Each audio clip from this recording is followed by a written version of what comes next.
नमस्कार मैत्रिणींनो, आज आपण येथे 36 इंच साईज बॅक पार्ट मटका गळा कशा प्रकारे टिच करायचा आहे ते पाहणार आहोत।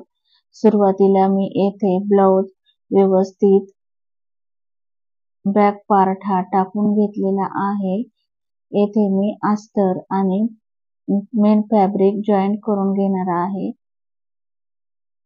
अशा प्रकारे आपण इथे व्यवस्थित ठेवून व्यवस्थित दोन्ही कपडे व्यवस्थित पकडून आपण इथे टिप मारणार आहोत। दाखवल्याप्रमाणे तुम्ही येथे स्टिच करून घेऊ शकता।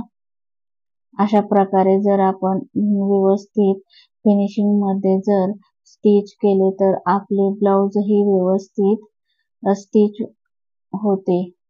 त्यानंतर मी येथे एक्स्ट्राचे जे कापड आहे ते कट करून टाकणार आहे।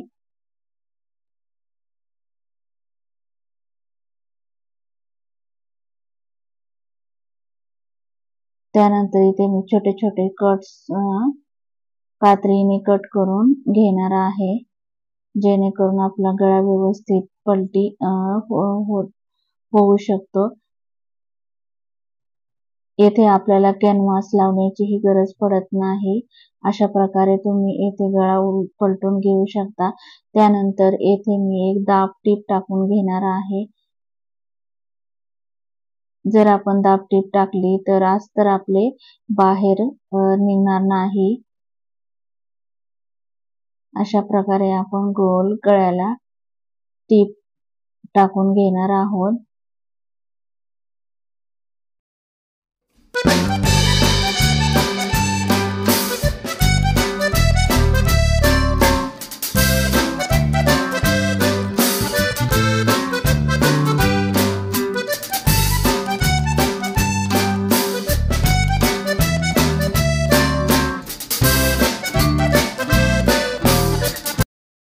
त्यानंतर मी येथे संपूर्ण अस्तर आणि मेन फॅब्रिक व्यवस्थित स्टिच करून घेणार आहे।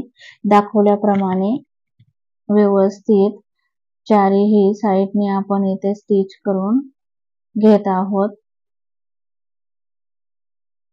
जर आपण व्यवस्थित चारही साइडने स्टिच केले तर आपल्या ब्लाउज मध्ये फिनिशिंग खूपच छान येते।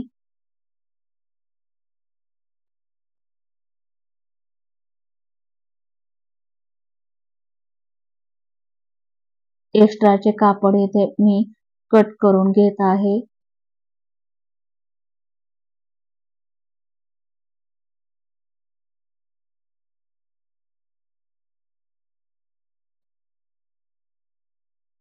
त्यानंतर मी येथे बॅक पार्टचा डाच हा स्टिच करणार आहे। त्यासाठी मी येथे खाली एक 1.5 इंचाची पट्टी काढून घेत आहे।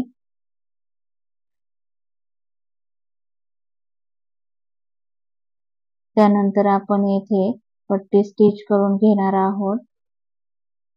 एका साइडने दुमडून घेऊन आपण अशा प्रकारे पट्टी तयार करू शकतो।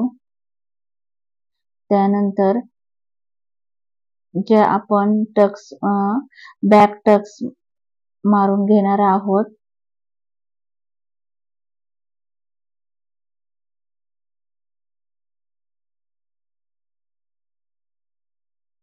जर आपण टक्स व्यवस्थित मारले तर आपले बॅक पार्ट हा व्यवस्थित